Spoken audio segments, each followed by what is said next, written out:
अस्सलामुअलैकुम। एक हिंदू भाई ने सवाल पूछा है कि हम यूनिवर्सल ब्रदरहुड सिर्फ इंसानों में रह गई है, क्या जानवर में जान नहीं है? और पूछा है कि जो पैंथेइज्म है वो इसका सदस्य नहीं है, और ये जो यूनिवर्सल ब्रदरहुड है ये एक खुदा के लिए है। तो बहुत अच्छा सवाल पूछा है डॉक्टर जाकिर नाइक ने, बहुत अच्छे से जवाब दिया है। तो आखिर तक जरूर देखना, और अच्छी लगे तो लाइक शेयर सब्सक्राइब कमेंट कर दीजिएगा। तो चलिए वीडियो को शुरू करते हैं। नमस्कार, मेरा नाम निखिल ओखदे है और मैं सॉफ्टवेयर इंजीनियर हूँ। आज हम जिस चीज़ के लिए यहाँ पे जमा हुए हैं उसका टॉपिक यूनिवर्सल ब्रदरहुड है, पर मुझे कहीं ना कहीं ऐसा लगा कि हम इंसानों तक सीमित रह गए। मेरा ऐसा कहना है कि हम इंसानों में कुछ इंसान ऐसे भी हैं जिनकी कुछ फीलिंग्स या जिनको जानवरों के बारे में भी थोड़ी फीलिंग्स हैं, और अगर आप उन्हें हर्ट करते हैं तो ये उस इंसान के रिलीजन के प्रति जाना है। तो मेरा ये मानना है कि भगवान कुछ नहीं है, सिर्फ एक यूनिवर्सल ब्रदरहुड का माध्यम है ताकि एक भगवान को हम पूजें या इबादत करें और इसके थ्रू हम यूनाइट हो जाएं। तो मेरा सवाल ये है कि हम हमेशा भगवान को इस तरह तोलते हैं कि उसे इंसान की तरह फीलिंग्स हैं, वो हमें सज़ा देता है, हमें रिवॉर्ड करता है, पर हमारे अलावा इस यूनिवर्स में, मैं उस वर्ड पे स्ट्रेस करूंगा, यूनिवर्स में जानवर भी हैं जिनका काम इस भगवान के बिना चल रहा है, जिनमें कोई फीलिंग्स नहीं है, ना वो कुरान पढ़ते हैं ना बाइबल पढ़ते हैं। वो भी जीवित हैं, हम भी जीवित हैं। हमें एक गुमान हो गया है कि हम थोड़े स्मार्ट हैं, पर वो भी इस सृष्टि का हिस्सा हैं। तो इस यूनिवर्सल ब्रदरहुड में उनके प्रति हमारी भावनाएं के बारे में कुछ जिक्र, और मैं जानना चाहूँगा कि क्या पैंथीज़म इसका एक सॉल्यूशन नहीं है, क्योंकि इसमें हम किसी एक इंडिविजुअल को वर्शिप नहीं करते। जैसा कि जुडाइज्म में कहा गया कि I am a jealous God, और एक जेलस एक ऐसा इमोशन नहीं है जिसे हम पूज सकें मेरे हिसाब से। पर अगर हम पैंथीज़म को एक सोल्यूशन माने तो ये एक ऐसी चीज़ है जो हमेशा रही है। पेड़ हमेशा रहे हैं, ये यूनिवर्स हमेशा रहा है, और जबकि धारणाएं, डेफिनेशंस भगवान की हमेशा बदलती रही हैं। तो अगर हम गॉड को कांस्टेंट के रूप में देखना चाहते हैं और इसे एक माध्यम बनाना चाहते हैं आपसी भाईचारे का, आलमी भाईचारे का, तो क्या पैंथीज़म इसका एक सॉल्यूशन नहीं है? भाई साहब ने सवाल पूछा कि यूनिवर्सल ब्रदरहुड हम सिर्फ इंसानों तक महदूद रह गए हैं, क्या जानवर में जान नहीं है? और ये भगवान को हमने खुद बनाया ताकि आलमी भाईचारा रहे, लेकिन क्या पैंथीज़म इसका सलूशन नहीं है कि भगवान को हम दूसरे रूप में देखें? भाई साहब का अच्छा सवाल है। सवाल के दो हिस्से हैं। पहला एक हिस्सा है कि यूनिवर्सल ब्रदरहुड सिर्फ महदूद इंसानों तक क्यों, जानवर पेड़ पौधों को क्यों नहीं लिया गया? दूसरा सवाल, क्या पैंथीज़म इसका सलूशन नहीं है? पहले सवाल का जवाब कि यूनिवर्सल ब्रदरहुड, आलमी भाईचारा के अंदर हम बाकी जीवित चीजों को क्यों नहीं लेते? अगर लेंगे तो जीना ही मुमकिन नहीं है। अगर हम लेंगे बाकी जीवित चीजों को, हम आलमी भाईचारे में लेंगे, तो आपको यहां खड़े रहना भी मुमकिन नहीं है 5 मिनट तक के। क्यों मैं बोलूंगा? क्योंकि मैं डॉक्टर हूं। भाईचारा का एक उसूल है कि दूसरे भाई का कत्ल मत करो, उसूल है क्या नहीं? ठीक है, आप सांस ले रहे अभी, सांस ले रहे ना? आप जब सांस लेते लाखों जर्म्स का कत्ल कर रहे हैं आप कैसे भाई? ये लाखों लोग का कत्ल कर रहे जीने के लिए, ये कैसा भाईचारा है?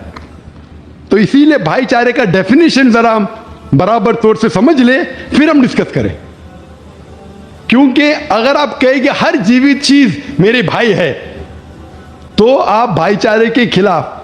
कोई भाईचारा में ये नहीं है कि दूसरों का कत्ल करो अपने आप को जिंदा रखने के लिए। कभी भी इस्लाम में ये नहीं कहा गया है कि दूसरों को दबाओ अपने आप को ऊंचा करने के लिए। और मैं अल्लाह के रसूल की एक मिसाल दूंगा आपको। अल्लाह के रसूल फरमाते हैं, आप जब देखते हैं एक खजूर का दरख्त, पाम ट्री, वो एक मोमिन की मिसाल है, मुस्लिम की मिसाल है, तो साहबा सोचते इसका क्या मतलब? क्यों एक खजूर का दरख्त, पाम ट्री को मुस्लिम कह रहे? समझ में नहीं हमको। आज हम जानते हैं उस टाइम अल्लाह के रसूल ने क्या, कोई भी पेड़ पौधे जब भी बढ़ते ऊपर, वो क्या करते हैं? आजू बाजू पेड़ को हटाते हैं। फिर ही बढ़ते हैं, नीचे जाते हैं, अपने पौधों को, रूट्स को एक्सपैंड करते हैं। इसीलिए आप देखेंगे म्युनिसिपैलिटी क्रैक्स को तोड़ती है, मजबूत करे। क्यों?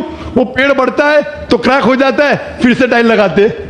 जितना पौधा बढ़ता है, जितना पेड़ बढ़ता है, उतना आजू बाजू नुकसान करता है। एक वाहिद दरख्त है पाम ट्री, जो जितना ऊंचा जाता है दूसरे को नुकसान नहीं पहुंचे, सीधा जाता है। बाकी लोग यहां जाते हैं, वहां जाते, इसके घर में घुसते, उसके घर में घुसते, ऊपर जाते सीधा, किसी को तकलीफ नहीं देते, नीचे भी जाते सीधा, आजू बाजू घूमते नहीं। अगर आप अपने आप को बड़ा बनने के लिए दूसरों को दबाएंगे, ये मुस्लिम नहीं। तो अगर मैं मानूं आपकी बात को कि हर जीवित इंसान को भाईचारा करूं, तो मुझे जीने का हक नहीं, किसी को जीने का हक नहीं है। लेकिन उसका मतलब ये नहीं कि हम दूसरे जीवित लोग को तकलीफ पहुंचाए जानबूझ के।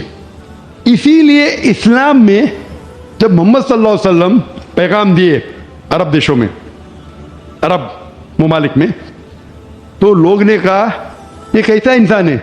जब अल्लाह के रसूल ने कहा कि ऊंट के ऊपर ज्यादा वजन मत डालो, हराम है, घोड़े को ज्यादा तकलीफ मत दो, तो लोग कहने लगे ये तो अभी इंसानों की हुकूक की बात कर रहा था, अभी जानवरों के हुकूक की बात कर रहा है।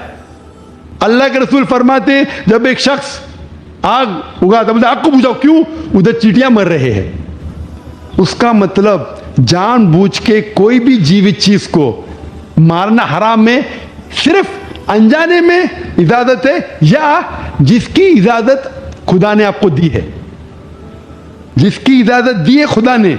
मिसाल के तौर पे मनुस्मृति में चैप्टर नंबर 5 श्लोका नंबर 30 में लिखा है कि खुदा ने कुछ जानवरों को बनाए खाने के लिए और किसको खुराक बनने के लिए, some to be eaten some to eat. अगर वो खाने वाला जानवर दूसरे जानवर को खाता है जिसको खुराक के लिए बनाया है, तो कोई गुनाह नहीं है। मनुस्मृति चैप्टर नंबर 5 श्लोक नंबर 30 में अगर आप उस जानवर का कत्ल करते हैं जो खाने के लिए बनाया गया, तो आप गुनाह नहीं कर रहे। Manusmriti chapter number 5 shloka number 39 में सैक्रिफिशियल एनिमल, जो एनिमल कुर्बानी के लिए बनाए गए, उसकी कुर्बानी देना गुनाह नहीं है। मैं क्यों हिंदू धर्म से कह रहा हूं, मुस्लिम से भी कह सकता हूं, बहुत से हवाले। उसका मतलब हमें किसी को तकलीफ नहीं देना चाहिए। लेकिन अगर अनजाने में चलते चलते चींटी मर गई, तो आप बाहर चले नहीं सकेंगे। आप सांस लेंगे जर्म, तो अल्लाह ताला ने जर्म को पैदा किया है मरने के लिए आमतौर पे, तो आप गुनहगार नहीं। मालूम कुछ जैन लोग मास्क पहनते तो भी मरते, पानी को उबालते, उबालने से मार रहे, उबालने पानी पी के फायदा क्या? अंदर मारने के बदले बाहर मार रहे, क्या फायदा? ये मुमकिन ही नहीं है। लेकिन जानबूझ के कोई जानवर को, और एक मिसाल दूंगा, हमारे खतीब जुमा नमाज पढ़ाए थे कल, डॉक्टर उस्मान, उनने अपने खुतबे में मिसाल दी थी। क्या एक औरत थी जो बहुत बेहया थी, क्या कहेंगे, जो आम तौर पे लोगों की जिन्नत थी। मैं लफ्ज़ उर्दू जरा मेरी कमजोर है, मैं किसी को ठेस नहीं पहुंचाना चाहता। इंग्लिश में कहेंगे नॉट विथ गुड कैरेक्टर, बाजारी औरत। जरा मैं ऐसे लफ्ज इस्तेमाल करना चाहता हूं किसी को चोट पहुंचे, तो बाजारी औरत थी जो बहुत गुनाह करती थी। लेकिन एक वक्त एक कुत्ते को पानी पिलाया, तो अल्लाह के रसूल फरमाते सिर्फ वो एक अच्छे अमल के वजह से खुदा ने उसे जन्नत में डाला। बाजारी औरत गलत काम करती है, जिना करती है, एक अमल क्या की, एक कुत्ते को पानी दी, इंसान को नहीं कुत्ते को, और अल्लाह उसे जन्नत में डालता है। दूसरी तरफ एक अच्छी औरत, नेक औरत, लेकिन एक बिल्ली को बंद करती है, चेन करके रखती है, उसकी आजादी को कैद करती है, अल्लाह ताला उसको जन्नत में डालता है, नरक में डालता है। इसे कहते हैं जानवरों के हुकूक। मतलब जानवरों के भी हुकूक इस्लाम में है। अल्लाह के रसूल फरमाते कि चिड़िया की जान भी मत लो बिना वजह। चिड़िया, स्पैरो, आप पढ़ेंगे कुरान में और हदीस में कई इसके पर लेक्चर। तो इसलिए हम मानते हैं कि जीवित चीज का हमें एहतराम करना चाहिए, उसके रूल रेगुलेशन है। बोलेंगे सब जीवित चीज मेरे भाई है, नहीं भाई, सब भाई नहीं है। अभी कुछ लोग इतना करते, कुत्ते के पीछे हर महीने लाख रुपया खर्चा करते। अरे गरीब लोग मर रहे, लाख रुपये से 10 घर हर महीने लाख रुपया अपने पूडल के ऊपर डालते हैं। लाख रुपये से कम 10 घर तो चलेंगे ना महीने, 20 घर चलेंगे बंबई में, हाँ के नहीं? वो 20 घर को संभालो ना, एक पूडल को संभाल रहे। ये किधर का इस्लाम है? ठीक है, जानवर की कदर करो, इतना कदर मत करो कि उसके हाथ में चेन डालो सोने की, ये करो, ये खाना लेके आओ। खाना लेके आते लाख रुपए का, आप समझ रहे ना? तो इतना मत इसराफ करो।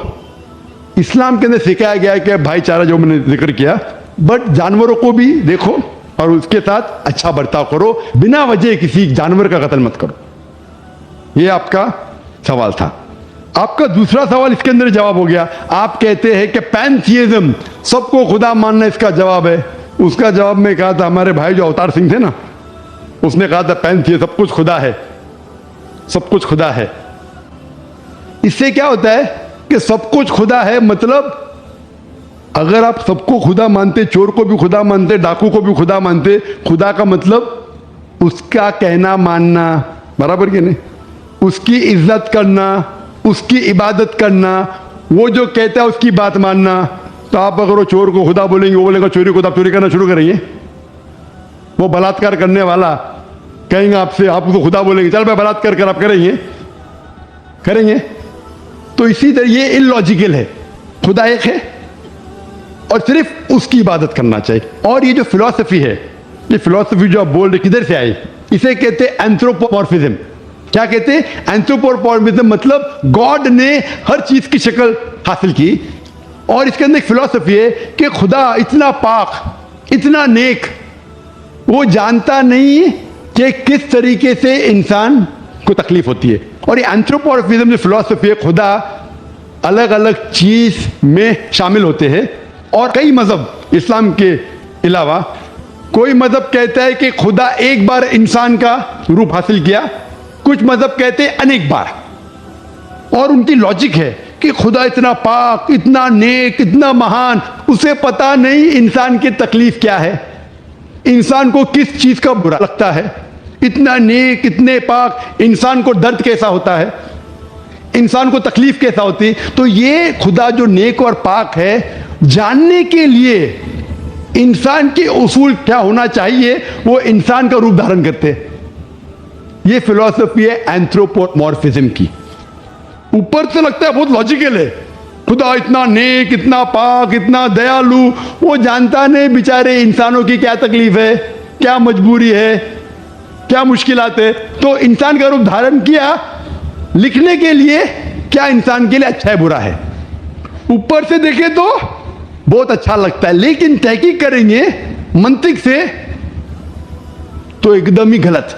मिसाल के तौर पे, अगर मैंने एक डीवीडी प्लेयर बनाया, डीवीडी प्लेयर, क्या मुझे जरूरी है कि मैं डीवीडी प्लेयर बनूं ये जानने के लिए डीवीडी प्लेयर के लिए क्या अच्छा है क्या बुरा है? जरूरी है? नहीं। मैं एक इंस्ट्रक्शन मैन्युअल लिखूंगा कि डीवीडी प्लेयर को प्ले करने के लिए डीवीडी डालो, प्ले का बटन दबाओ, स्किप करने का स्किप का बटन दबाओ, स्टॉप करने का स्टॉप का बटन दबाओ। पानी में मत डालो, खराब हो जाएगा, ऊपर से मत फेंको, खराब हो जाएगा। मुझे डीवीडी प्लेयर बनने की जरूरत नहीं। इसी तरीके से खुदा हमारा खालिक है, हमारा बनाने वाला है, हमारा पैदा करने वाला है, उसको इंसान बनने की जरूरत ही नहीं। वो क्या करता है? इंस्ट्रक्शन मैन्युअल लिखता है, इंसान के लिए क्या अच्छा है क्या बुरा है, क्या खाना चाहिए क्या नहीं खाना चाहिए, कैसा इबादत करना चाहिए। और इस खुदा का आखिरी इंस्ट्रक्शन मैन्युअल है कुरान। इस ईश्वर, इस भगवान, इस अल्लाह, इस खुदा का आखिरी इंस्ट्रक्शन मैन्युअल है कुरान। इस कुरान मजीद में लिखा है आपके लिए क्या अच्छा है क्या बुरा है, किस तरीके से जानवर से अच्छा बर्ताव करना चाहिए, किस तरीके से भाईचारा बढ़ना चाहिए, किस तरीके से गरीबों की मदद करना चाहिए, सब लिखा है इसमें। खुदा को खुद इंसान बनने की जरूरत नहीं, क्योंकि वो हमारा खालिक है, हमारा मालिक है। तो इसीलिए ये पैंथियज्म फिलॉसफी इज टोटली रॉन्ग। और वेद में किधर नहीं लिखा है, आप जाएंगे दूसरी किताबों में लिखा है, आप अगर देखेंगे मेरी कैसेट हिंदुइज्म एंड इस्लाम पे, लेकिन वो किताबें वेद से ऊंची नहीं है। वेद में सिर्फ लिखा है तौहीद के बारे में, एक खुदा के बारे में, एक कमसत विप्रा बहुधा वेदांते, खुदा एक है, उसको नाम इरादा दे सकते हैं आप, लेकिन खुदा एक है, उसकी सिफत आप बयान कर सकते हैं, और वो एक खुदा है न तस्य प्रतिमास्ति, उसका कोई अक्स नहीं है, ना कोई पिक्चर है, ना कोई पेंटिंग है, ना कोई मूर्ति है, ना कोई स्टैच्यू है। Hope the answer the question. जजाकल्लाह।